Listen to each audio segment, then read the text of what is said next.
Hi, I'm Greg with Canine Embassy. Today we're going to be covering kennel training for our puppy. The very first thing we need to consider is going to be the size of the kennel. We want just enough room so the puppy can turn around and lay down comfortably while still being encouraged to hold its bladder because they don't want to lay in their own pee. When you're ready to let the puppy out, you go straight outside so it can do its business. When it comes back in, that's when you can do your play or your training or just hang out with your puppy, making sure you're supervising them. We will let them out based on time intervals. If you try and just keep an eye and catch them before they go, you're likely to miss quite a few times, and that inconsistency will slow down the progress. To build the routine for the kennel, we want to make sure that we have the pup in and out.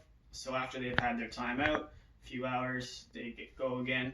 You want to put them back in the kennel, let them settle down, have a nap because they're going to need another nap, and then let the pup out and repeat the cycle. This gets the puppy used to the kennel in smaller intervals.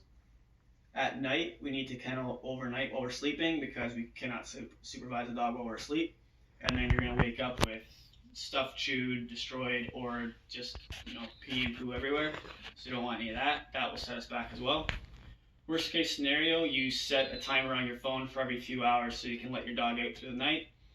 Best case, you'll hear your dog start to make a bit of a racket at the kennel. You can get up and let them out and then put them back in, go to sleep. And that way you will make sure that there's no incidents in the house, or as few as possible. There's going to be a couple, it's not a big deal, as long as we're consistent. Your puppy will cry quite a bit when they first go in the kennel. It's got nothing to do with them being afraid of the kennel or being a cage or any of that stuff. It's to do with them being separated from us. They always want to be by our side. We need to teach them that they don't need to be by our side at all times, otherwise you will end up with separation anxiety, and that's very difficult to fix, in severe cases especially, but it's really easy to avoid. So it's best to just go down the avoidance route. So when we're letting the pup out to build the daytime routine, so we'll let him out. What's up, bud? Good boy. So at this time, I would just take him straight outside, regardless of if I think he needs to pee or not. He goes straight outside. When we bring him back in, that's where we do all of our play, training, hang out. I like to keep a leash on him just so it's easier for me to keep tabs on the puppy, keep track of him. And when you're hanging out with him, if he wants to go back in his kennel, don't stop him. Chances are if he's going back in his kennel, it's because he wants to be left alone. And that's kind of what we want him to associate with, is that as busy as life gets, no one has any expectations for him inside his kennel. He gets to be left alone in peace and quiet. So when we want him back in, I'm going to put a couple little pieces here.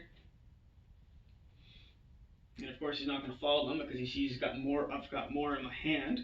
So I'm going to toss those back in the bag. And if he's not going in, that's fine. I can bring him in by the leash. In you go, bud. A little bit of encouragement there. Then he's going to find the treats in there.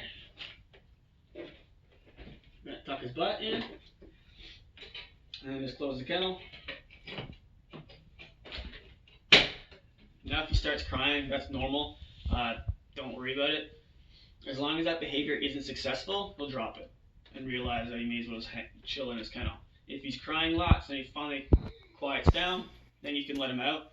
Reward for calming down. And that's as simple as it is. It just takes a lot of time, but as long as you're consistent, the dog will pick up on it pretty quick. He's already pretty good. He still cries a little bit, but it's not too bad. Usually 5 minutes and he's fine. He realizes he won't get what he wants out of it. And then in no time you'll have a pup that will let you sleep through the night, because that's the worst part about the pups is the lack of sleep. No different than anything else, but yeah, he'll learn he has his own little slice of heaven in there where he's left alone.